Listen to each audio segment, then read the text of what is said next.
morning students, and welcome back to the chemistry class. Let's continue with the same chapter, that is water. So let's start the new topic, that is air dissolved in water. All the natural sources of water like river water, sea water, lake, etc. contain dissolved air in them. As we all know, air is composed of water vapor, dust particle, and gases like oxygen, nitrogen, carbon dioxide, and inert gases. The two main components of air are nitrogen and oxygen. And oxygen is more soluble in water than nitrogen. Thus, we can say that the composition of the air dissolved in water differs from ordinary air. Let's have a look on the composition of ordinary air. Nitrogen is 78%, oxygen 21%, carbon dioxide 0.03% to 0.04%. And here the composition of air dissolved in water: oxygen 33%, nitrogen 66%, and carbon dioxide 1% in water. So let's compare the gases present in ordinary air with the gases present in the water. So over here oxygen 33% dissolved in water, but in ordinary air oxygen is 21%. That's why oxygen is more soluble than the rest of the gases. Here nitrogen in water 66%, but nitrogen in air 78%. By this comparison of the constituents or the gases in water and ordinary air, we can say that the oxygen is more soluble in water compared to nitrogen. Now we all know that different gases are dissolved in water, like oxygen is dissolved in water, carbon dioxide, nitrogen dioxide, etc. So what is the importance of air dissolved in water? Let's talk about the dissolved oxygen in water. Dissolved oxygen in water is used for the respiration of the aquatic animals and aquatic plants, and this oxygen also helps in killing germs and bacteria. Second is dissolved carbon dioxide in water is used for the photosynthesis of aquatic plants and formation of shells by the marine organisms. Aquatic plants use the dissolved carbon dioxide, as you all know, for the process of photosynthesis, that is to prepare their own food. Carbon dioxide, 6 molecules plus 12 molecules of water, they form glucose molecule and oxygen and water. And formation of the shells in the marine organisms takes place. Marine organisms like snails, oysters, they take up the calcium carbonate from the calcium bicarbonate. How is calcium bicarbonate formed? The calcium carbonate or the limestones, that they react with the carbon dioxide dissolved in water, and plus water molecule, they form calcium bicarbonate. And with this calcium bicarbonate, snails, oysters, and other marine organisms, they can extract calcium carbonate and form shells on them. Now let us understand this experiment to show that water contains dissolved gases. So first of all, fill a round bottom flask completely with tap water, and also put a rubber cork provided with 2 holes into the neck of the round bottom flask. Into one hole, pass a short tube which can be closed with a rubber tube and a clip arrangement. Okay, this short tube is used to provide the tap water. Okay, through the another hole, pass a long delivery tube, the other end of which is passed in water, over which an inverted graduated burette, this is inverted graduated burette, is placed. Now fill the burette with water and close its stopcock. It also has a stopcock here, so you have to close it after filling it. Now heat is given from the bottom. Bubbles of the gases dissolved in water are seen rising in the burette. As a result, water level is pushed down. Why it is pushed down? Because air bubbles, they are lighter in weight. Okay. So, in observation, gas bubbles are seen escaping from the water. They are collected in the graduated tube by the downward displacement of water. Why downward displacement of water? I already told you, air is lighter than water, hence air will move above. Okay. So, the water vapor present in the gases, they will going to condense back, they will cool down on coming in contact with the cold water. The remaining gases coming from the water, they escape on heating and they are collected in the graduated tube. Okay. The volume of the air or the gases collected in this graduated tube shows the presence of dissolved gases in tap water. By this experiment, we can also say that the gases dissolved in water can be easily expelled by boiling the water. Let us understand the new topic, that is solutions. Students, we have done solutions in the previous class as well. Let us understand more about it. Okay. A solution is a homogeneous mixture of two or more components whose compositions may be changed by changing the amounts of the components used. In a simple language, the homogeneous mixture of solute in a solvent is known as solution. But what is homogeneous mixture? What do you understand by homogeneous mixture? We have done this. Homogeneous mixture is a mixture which is having uniform, same appearance and composition. Means it cannot be separated physically.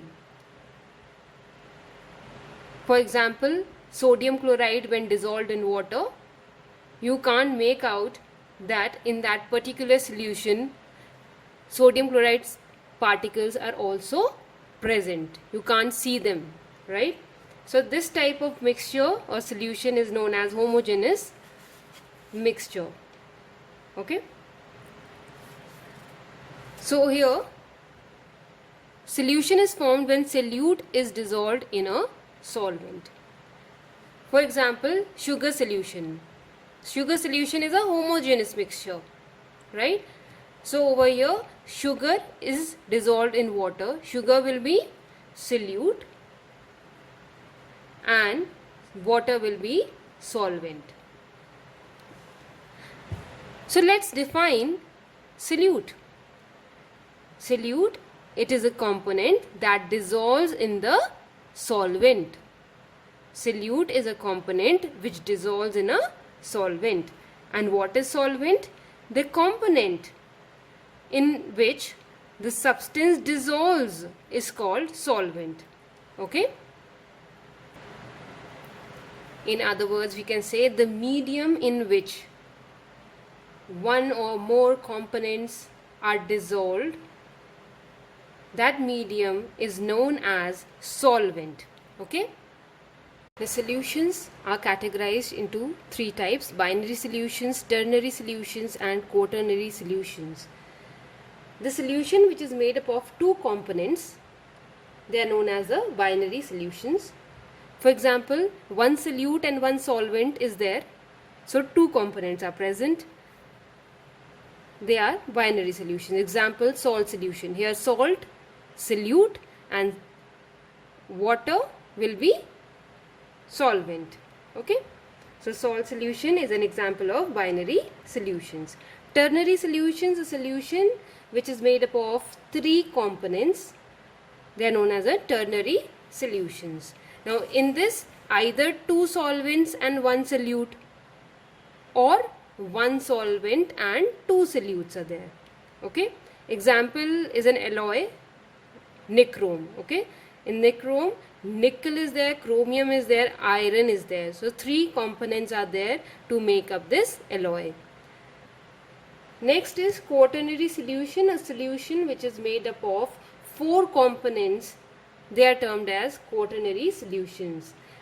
In your course, we shall be dealing with only binary solutions, okay, which are composed of one solute and 1 solvent. Okay, as we discussed, in binary solution there will be only 2 components, 1 solute and 1 solvent. Okay, if these 2 components, they exist in different physical states, okay, one is solid, the other is liquid, one is gas, the other is a solid, okay, then the solvent is that component which exists in the same phase as the final solution. For example, I am mixing sugar in water and I am getting a solution, right? So solution will be always in the liquid form, correct? So water will be the solvent. Water will be the solvent. Okay, and sugar will be the solute.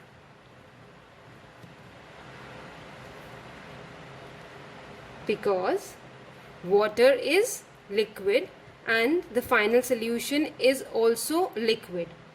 So the solvent is that component which exists in the same phase as the final solution. So I will say that water is a solvent because water is also in a liquid phase like the sugar solution. Okay. Students, if the 2 substances or if the 2 components are in the same phase, they are in the same state, like liquid and liquid, gas and gas, solid mixed with solid, the component that is in excess will be termed as the solvent. Okay, I repeat again, if the 2 substances, if the 2 components are in the same state, the component that is in excess will be termed as the solvent. For example, here there is a solution of liquid mixed with another liquid. Example, water being a liquid and alcohol being a liquid, they are mixed together. Now, whichever will be in excess, that component will be termed as solvent. For example, water is less than alcohol, then alcohol will become the solvent and water will be solute. Okay children, if water is more in excess and alcohol is less, then water becomes the solvent and alcohol becomes the solute. Okay, next type of solution is a solid when mixed with a liquid. Example, sugar solution, sugar is a solute and water is a solvent. Okay, here a liquid with a gas, example soda water. Okay, a solid with another solid, a solid mixed with another solid making a solution, that type of solution is alloy. Now this type of solution is known as homogeneous solution of a solid mixed with another solid. Such type of solution is known as solid solution. Okay children, when solid is mixed with another solid and forms a homogeneous solution, such type of solution is known as solid solution. Example, Many common metal alloys are solid solutions. So common metal alloys are called solid solutions. Example, solid solution of gold contains gold plus copper or silver, but in small quantities. Here both the components are solid in nature. Next is brass. This is a solid solution which is brass made up of copper and zinc. Here also we can see that both are solid and 70% of copper is present and 30% of zinc is present to form brass. So here which one will be solute and solvent? Solute will be zinc, okay, because it is in less amount as compared to copper. Copper is more, so it is solvent here, okay. Solutions. Depending on the size of the solute particles, appearance of the solution, nature, visibility of the solution and filterability of the solution, they are divided into three types: true solutions, colloidal solutions and suspensions. These three solutions we have studied in class 8th also. In this class we will focus on true solutions. The term solution actually means true solutions. And what are the characteristics of this true solution?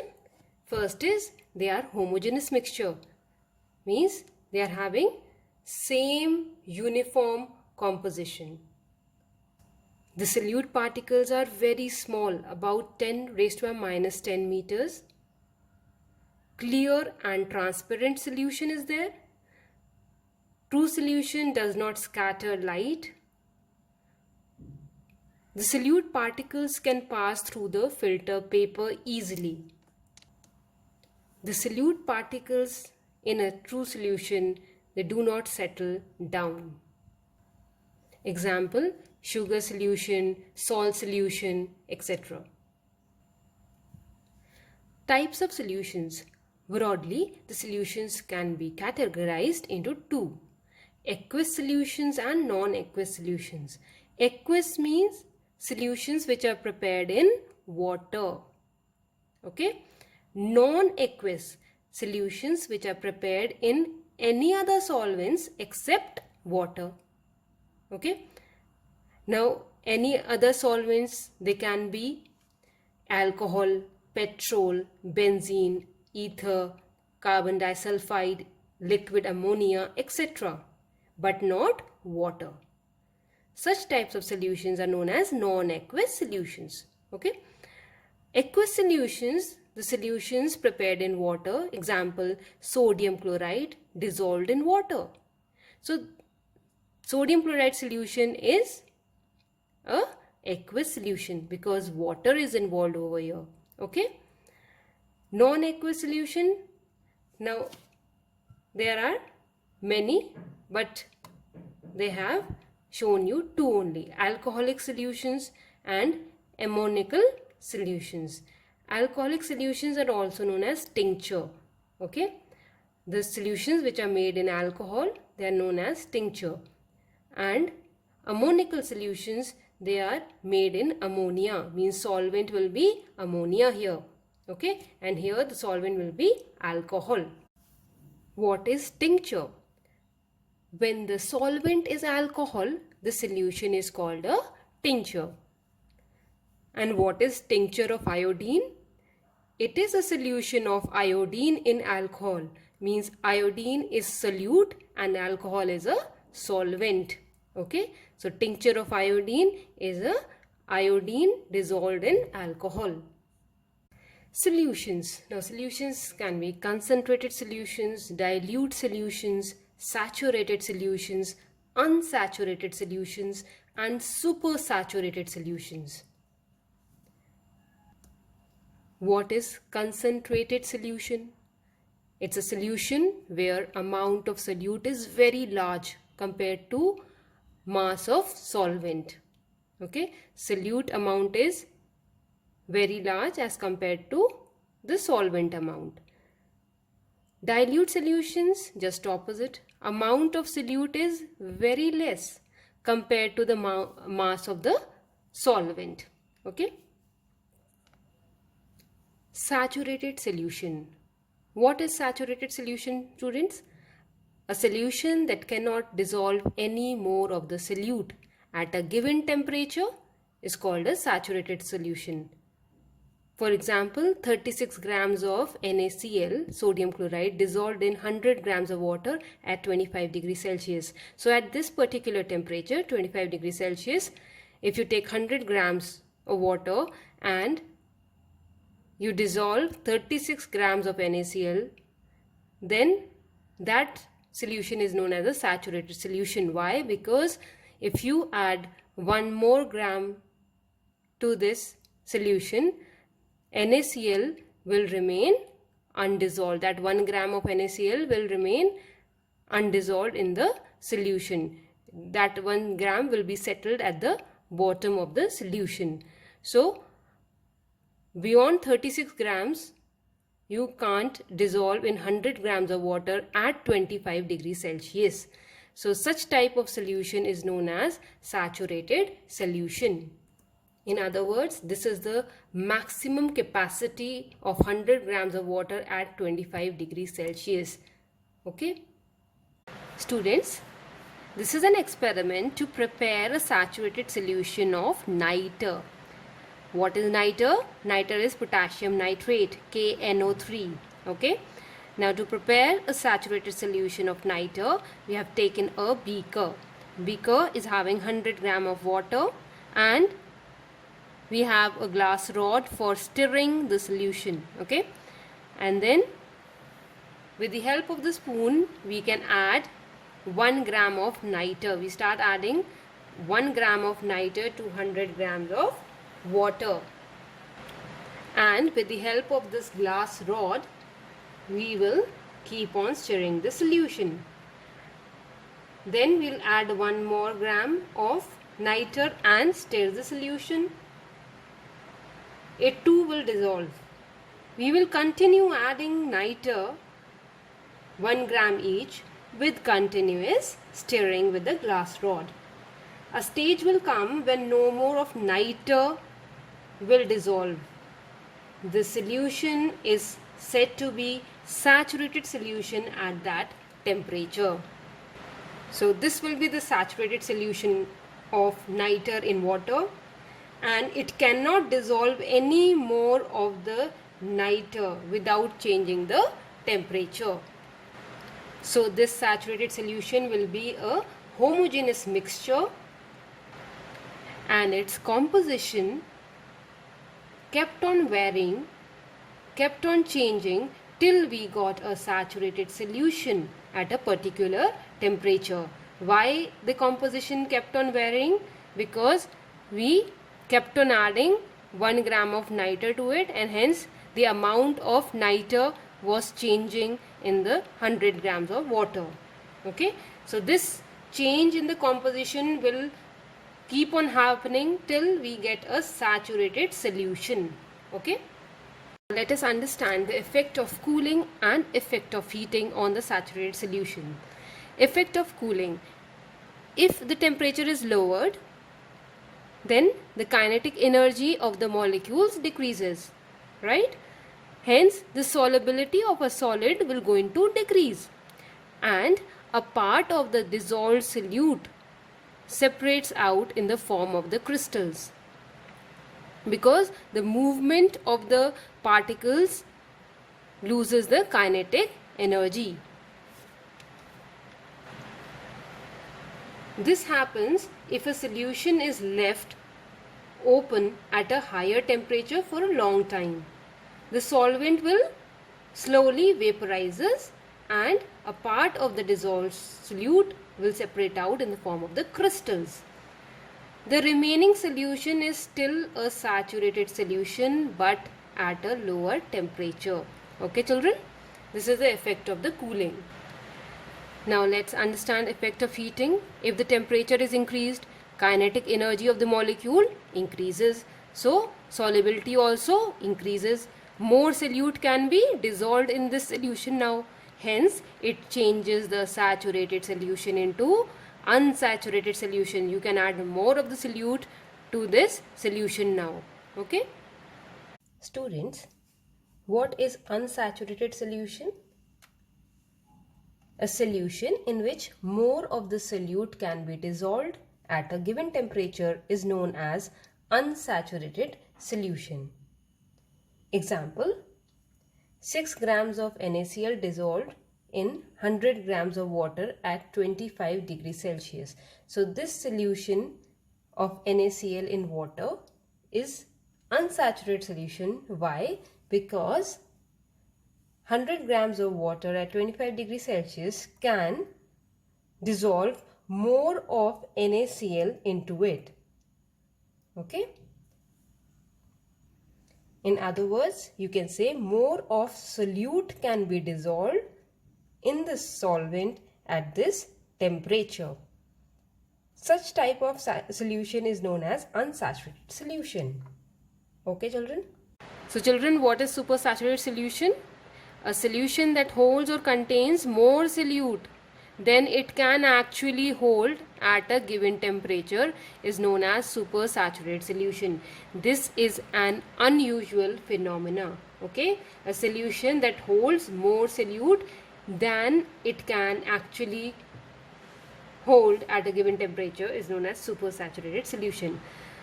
We have already seen that 100 grams of water at 25 degrees Celsius hold maximum 36 grams of NaCl. That is a saturated solution. But when the conditions are changed, okay, temperature is changed, then 100 grams of water is dissolving 50 grams of NaCl. Such type of solution is known as a supersaturated solution. Okay, we have changed the condition, we have changed the temperature over here to make it a supersaturated solution. Now let us see how to prepare supersaturated solutions from the saturated solutions. So we are taking saturated solution and trying to convert saturated solution to supersaturated solution. How to do that? First we are going to heat the saturated solution. So we are changing the temperature here, and then because of the heating, the kinetic energy of the molecules in the solution will going to increase, and hence if we add more of the solute to it, it will going to dissolve in the saturated solution, right? So we keep on adding more of the solute and it gets dissolved. Now after doing this, we will cool this solution back to room temperature and very slowly without causing any disturbance. We don't have to stir the solution, we don't have to shake the solution, nothing. Okay, so without causing any disturbance, we will cool this solution back to the room temperature slowly.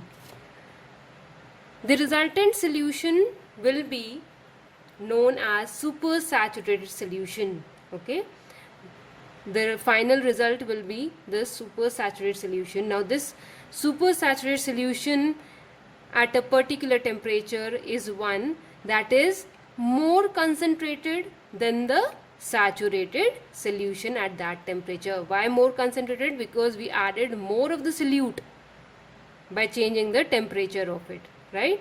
So a supersaturated solution at a particular temperature is one that is having more quantity of the solute than the saturated solution at that temperature. Okay, children? Supersaturated solutions are metastable in nature. Metastable means they are not permanently stable. This solution is not permanently stable. If few conditions are changed, or if this solution is disturbed, then this solution will going to change its state.